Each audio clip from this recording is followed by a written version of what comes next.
இந்த உயிரிழப்புல செந்தில் பாலாஜி சதி செஞ்சிருக்காரு அப்படிங்கிறதா வந்து அவங்க சொல்லக்கூடிய மனிதாபிமானமற்ற இயக்கம் ஆகும். செந்தில் பாலாஜி மட்டும் கார்னர் பண்ணு, 10 ரூபா பாட்டில் அந்த கான்செப்டை மட்டும் கார்னர் பண்ணு. அவங்களுக்கு கடைசி வரைக்கும் திமுகவை எதிர்க்கணும், திமுக மேல பழி போடணும். பதவி அடைஞ்சவனும் பயப்படுறான், பதவி அடையாதவனும் மக்களை சிரமப்படுத்தி சாகடிச்சு கொண்டு வர்றது பெரிய மெச்சூரிட்டி இல்லாத அரசியல். தானா சேர்ந்த கூட்டம்னா ஒருத்தர் ஆர்டர் போடலே அங்கிருந்து 10 ஆட்டோவா அவங்க மாசம் ஏற்படுத்துறதுக்காக திமுக வெறுப்புணர்ச்சி அரசியல். செந்தில் பாலாஜி மிரட்டலுக்கா திமுகவுக்கு மிரட்டலுக்காங்கிறது காரணம் இல்லை. அவங்களுக்கு அது சேவாகும், விஜய்க்கு நன்மை கிடையாது. தொடர்ந்து அரசியல் படிப்போம், பேசுவோம், விவாதிப்போம். மறக்காம நம்ம சேனல் நியூஸ் ஃபோக்கஸ் தமிழை சப்ஸ்கிரைப் பண்ணி இணைந்திருங்கள்.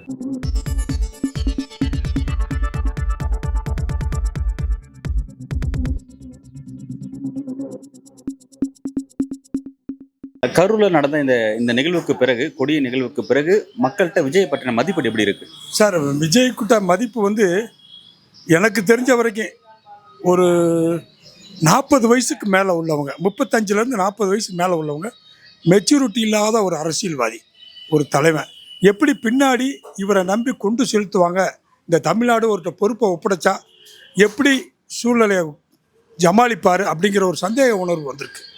புரியுதா இல்லைங்களா? இப்போ விஜய்கிட்ட அதே போல் விஜய் தீவிர தொண்டர்கள் பதவி அடைஞ்சவன் இருப்பான், பதவி அடையாதவன் இருப்பான். பதவி அடைஞ்சவனும் பயப்படுறான், பதவி அடையாதவனும் பேக்ரவுண்டில் போனவனும் பயப்படுவான். அதில் ஒரு 20% வெளியில் போயிடுவான். ஏன்னா இவரு கூட போய், ஏன்னா எஜுகேட்டட் பீப்புள் இருக்கான்னா அவனுக்கு திங்கிங் மைண்ட் இருக்குது, ஹைட், ஏன்னா ஐக்யூ, அந்த திங்கிங் மைண்ட் இருக்குது. அப்போ அவன் திங்க் பண்ணுவான், இவன் பின்னாடி போய் நாளைக்கு நம்ம எப்படா ஜமாளிக்க முடியும் அப்படிங்கிற ஒரு பேலன்ஸு நம்ம வாழ்க்கை போயிடும் அப்படிங்கிற. அவன் ஓட்டு யாருக்கு போடுறாங்கிறதில்ல, விலகி நிற்பான். கடைசியில் அந்த எலெக்ஷன் ட்ரெண்டிங் வரும்போது தான் எப்படி கருத்து கணிப்பு வரும். இல்லை, நான் பொதுவாக ஏன் இந்த சந்தேகத்தை கேட்குறேன்னா, இந்த இவ்வளோ நடந்ததுக்கு பிறகும் கூட பார்த்தீங்கன்னா சமூக வலைத்தளங்களில் பல்வேறு இடங்களில் பார்த்தீங்கன்னா ஐ ஸ்டாண்ட் வித் விஜய், நான் விஜய்க்கு ஆதரவாக நிற்கிறேன் அப்படின்ற மாதிரியான விஷயங்களை பேசுகிறவங்க நிறைய பேர் இருக்காங்க. பாதிக்கப்பட்ட மக்களுக்கு ஆதரவாக நிற்கிறேன் அப்படின்றத தாண்டி விஜய் பக்கம் நான் நிற்கிறேன், ஏன்னா இது விஜய் வீழ்த்த ஒரு சூழ்ச்சி நடந்திருக்கு, அதனால் விஜய்க்காக நான் நிற்கிறேன் அப்படின்ற மாதிரியா நிறைய பேர் பேசுகிறாங்க. அப்போ இந்த விஷயத்துக்கு பிறகு விஜய்க்கு மதிப்பு கொஞ்சம் கூடி இருக்கு, இன்னும் ஆதரவு கூடி இருக்குன்ற மாதிரியான ஒரு விஷயம் இருக்குது. அது அப்படி தான் இருக்கான்றதுக்காக நான் கேட்குறேன். 100% கிடையாது, அப்படி இல்லை. 100% நீங்கள் எது வேண்டாலும் இப்போ இருக்கிற சூழ்நிலைக்கு சொந்த உணர்வுபூர்வமாக நின்ன கட்சிக்காரன் 20% வெளியில் ஒதுங்கிட்டான்னா யாரு சொல்கிறேன்னா, அட்ஃபீல்டு ப்ரெசண்டில் இருக்கிற போஸ்டிங்கில் இருக்கவன், எந்த செயலாளரோ கிளை செயலாளரோ இருக்கவன் இருப்பான். ஆல்ரெடி பதவி இவரால் பிடுங்கப்பட்டவங்க பெரிய டீம் இருக்குது, பழைய டீம். இப்போ 500 பேர்னு 500 பேர் வெளியில் போட்டு தான் புதுசாக 500 பேரை ஃபில்லப் பண்ணுறான். அந்த 500 பேர் × 5 2500, ஒவ்வொரு ஏரியாவுக்கும் பேலன்ஸ் ஷீட்டு மைனஸ் ஆகும். அப்போ 20% பேலன்ஸ் மைனஸ் ஆகுது. 80%ல் 30% ஓட்டர்ஸ் இல்லாதவங்க, 50% ஓட்டர்ஸ் விஜயனுடைய அஃபெக்ஷன், ரசிகர்கள், அப்படி தான் சொல்ல முடியும். லேடிஸாக இருந்தாலும் ரசிகர்கள் தான். இன்னும் அவங்க கான்சன்ட்ரேஷன், அந்த அரசியல் தாக்கத்துக்கு அவங்க கொள்கையே தெரியாதவங்க தான். விஜய் அவர் என்ன ஃபோட்டோ காமிச்சாரோ அந்த ஃபோட்டோவுக்கு ஓட்டு விடும், இதுதான் லாஜிக். மற்றபடி விஜய்க்கு டிகிரி ஆயிருக்குன்னு சொன்னால் 100% கிடையாது, மைனஸ் தான். மைனஸ்னால் இப்போ அவங்க எந்த சைடு பேலன்ஸ் ஷீட் பண்ணுறாங்களோ அவங்களுக்கு சரியாகும். இவர் எங்கே கொண்டு போய் அந்த ஓட்டையை அடைக்கணும்னு போய் அவங்க பேலன்ஸ் பண்ணி கூட்டிகிட்டு போகிறாங்களோ அவங்களுக்கு அது சேவ் ஆகும், விஜய்க்கு நன்மை கிடையாது. இப்போ விஜய் அவர்கள் திட்டமிட்ட இந்த பயணங்கிறது டிசம்பர் மாதம் தான் கரூர் வர மாதிரி இருந்துச்சு. அவரோட முதற்கட்ட பயணத்தில் அப்படிதான் இருந்துச்சு. அதே மாதிரி பார்த்தீங்கன்னா சேலம், நாமக்கல் அப்படிங்கிற மாதிரி தான் இருந்துச்சு. ஆனால் ஒரு நாமக்கல் கரூர்னு சொல்லி திட்டத்தை மாற்றிட்டார் அப்படின்ற மாதிரியும், ஏன் இந்த திட்டத்தை இவ்வளோ சீக்கிரம் மாற்றினீங்க, இதன் பின்னணி என்ன அப்படின்ற மாதிரியும் தாவேக்காவை நோக்கி ஒரு கேள்வி வைக்கிறாங்க. அந்த கேள்வி எப்படி பார்க்குறீங்க சார்? அவங்க டிசம்பர் 4 தான் ப்ரோக்ராம் கரூர். அதனுடைய தாக்கம் என்னென்னா, அதான் திமுகவுடைய வெறுப்புணர்ச்சி அரசியல். இது பேக்ரவுண்டு டீம், அதுக்கு யாருன்னு சொல்ல முடியாது. அவங்க நிர்வாகிகளாக இருக்கலாம், பேக்கில் ஒரு கட்சி பேனர், பெரிய பேனர் உள்ளவங்க இருக்கலாம். எடப்பாடி இருக்கார், இப்போ அவங்க பிஜேபி கவர்மெண்ட்டில் ஒரு சப்போர்ட்டிவாக இருக்காங்க. இவரையும் அது பேலன்ஸ் பை கட்டுப்பீங்கன்னா, பேலன்ஸுன்னா இன்னும் ஓப்பனாக சொல்ல போனால் நிறையா சொல்ல வேண்டியது இருக்குது. இவர் டீம் சேலம் ப்ரோக்ராமை மாற்றினதுக்கு உண்டான காரணம், திமுக ஒரு மாநாடு 17ஆம் தேதி போட்டது. அவங்க மாதம் ஏற்படுத்துறதுக்காக அந்த நிர்வாகிகள் கூட்டம் தான் அது, மாநாடு கிடையாது, பொதுக்குழு கூட்டம், முப்பெரும் விழா. அந்த கூட்டத்தை போட்டாங்க. அதே கூட்டம் 3 லட்சம் பேர் கலந்துக்கிட்டாங்க. ஒரு 1.5 லட்சம் பேர் கலந்துக்கிட்டாங்க. 1.5 லட்சம் பேர் 1 லட்சம் பேர் உள்ளே இருக்காங்க. அப்போ 3 லட்சம் பேர் கணக்கு. அதை வந்து அரசியலுக்காக கொண்டு போகல. ஏன் செந்தில் பாலாஜிக்காக பேலன்ஸ் பண்ணல, திமுகவுக்காக பேலன்ஸ் இல்லை. ஏன்னா எல்லா மாவட்டத்திலேருந்து வந்த 3 லட்சம் பேர் இந்த தொகுதியில் திமுகவுக்கு ஓட்டு போட்டுருவாங்கங்கிறது தப்பான கணக்கு. அவங்க ஒரு மாதம் ஏற்படுத்தணும், விழா கொண்டாடணும், பதவி வாங்கலுக்குள்ள ஒரு பாராட்டு தெரிவிக்கணும். இதுதான் அந்த லாஜிக். இப்போ எடப்பாடி 25ஆம் தேதி கூட்டம் போடுறார். அவர் வர்றார். அவர் தெருமுனை பிரச்சாரம் தான். யாருக்கு மாநாடோ தெரு கூட்டமோ கிடையாது. தெருமுனை பிரச்சாரம் தான் இது லாஜிக்கே. இவங்க வந்து மாநாடாட்டம் சிறப்பிக்கணும் அப்படின்னு நீ தெருமுனை பிரச்சாரம்னா 500 பேர் 5000 பேர் அவ்வளோதான் இதனுடைய கான்செப்ட். இவன் 30,000 பேர் 40,000 பேர் கவர்மெண்ட் கொடுத்து ஒதுக்கின இடத்துல வந்து மாநாடை போடுறாப்புல போட்டு மக்களை சிரமப்படுத்தி அவங்கள சாகடித்து இது கொண்டு வர்றது பெரிய மெச்சூரிட்டி இல்லாத அரசியல்.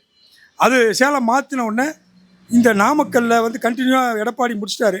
அடுத்து நம்மளும் இந்த ஸ்பீடோடு கொண்டு போய் கொடுக்கணுங்கிறது தான் இந்த அஜெண்டா. இது 2 நாளில் மாறினது.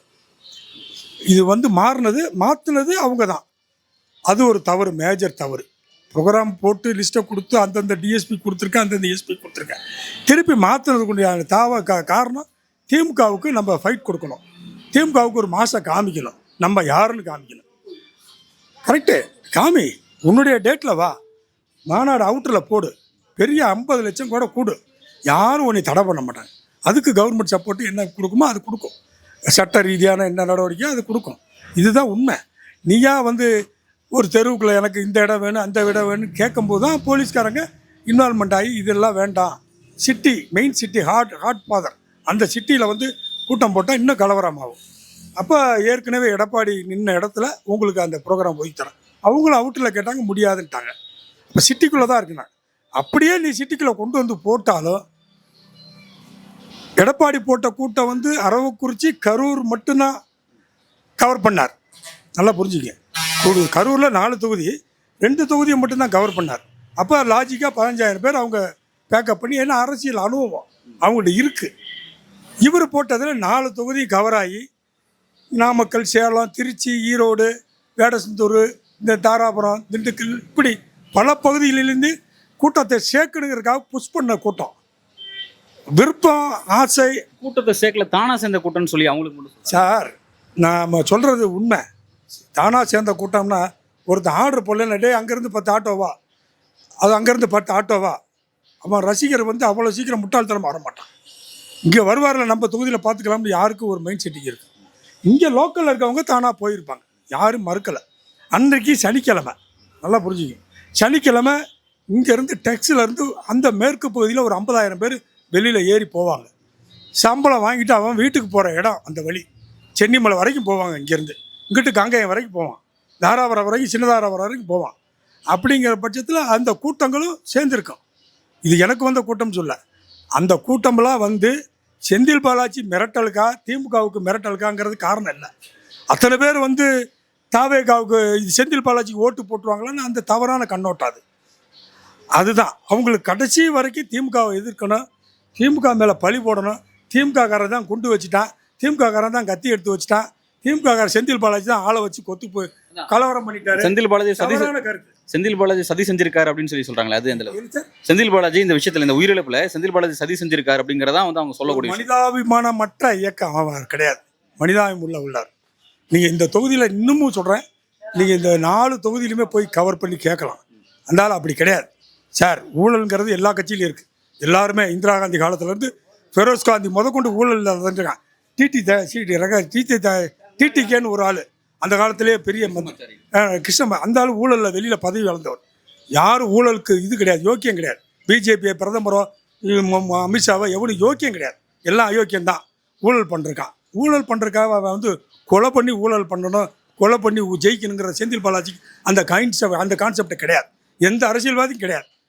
அவன் வேலையை பார்த்தான். அரசாங்கம், அந்த மாவட்ட நிர்வாகம் அதுக்கு உண்டான பொறுப்பை ஏற்றுக்கிட்டு அந்த வேலையை செஞ்சுது. இல்ல விஜய் சொல்றாரு, அங்க என்ன நடந்துங்கிறது மக்களை உங்களுக்கு தெரியும், எனக்கு தெரியும் சார். அவனே அரசியல் புரிதல் இல்லாமல் இருக்கான் சார். அந்த இடத்துல அவனுக்கு கொடுத்த ஸ்கிரிப்ட் அதான், செந்தில் பாலாஜியை மட்டும் கார்னர் பண்ணு, 10 ரூபா பாட்டில் அந்த கான்செப்டை மட்டும் கார்னர் பண்ணு. இதுதான் அவனுடைய லாஜிக். புரியுதா இல்லைங்களா? செந்தில் பாலாஜியில் இன்னும் 1000 பேர் வந்தாலும், விஜய் இல்லை எடப்பாடி இன்னும் 50 நாள் படுத்து கிடந்து ப்ரோக்ராம் பண்ணாலும் செந்தில் பாலாஜி அசைக்க முடியாது. அசைக்க முடியாது. அதுக்காக எல்லாத்தையும் மிரட்டி கொலை பண்ணிங்கிற வேலை கிடையாது. அவருடைய அரசியல் மூவ்மெண்ட்டு ஃப்ரீயாக இருக்குது. ஏழைக்கு ஏழை, பணக்காரனுக்கு பணக்காரன், தொண்டனுக்கு தொண்டை, உழைப்பாளிக்கு உழைப்பாளி, அந்த மைண்ட் செட்டிங்கில் போயிட்டுருக்காரு. இது அரசியல் பண்ணுறதுக்கு இங்கே ஒரு கான்செப்ட் அவருக்கு தான் ரெக்கார்ட் ஆகிருக்கு. யாருக்குங்க? இவன் வந்து பொய் பிரச்சாரத்தை செந்தில் பாலாஜி மேலே போட்டதனுடைய விளைவு வேர்ல்டு லெவலில் செந்தில் பாலாஜி யார், அப்படி ஹூ இஸ் மேன் அப்படிங்கிற நெகோசியேஷன் நல்ல ரெக்கார்ட் ஆகிருக்கார். பேர் வந்திருக்கு, விளம்பரத்தில் அவர் பேர் வந்திருக்கு. புரியுதா இல்லைங்களா? இதுதான் உண்மை.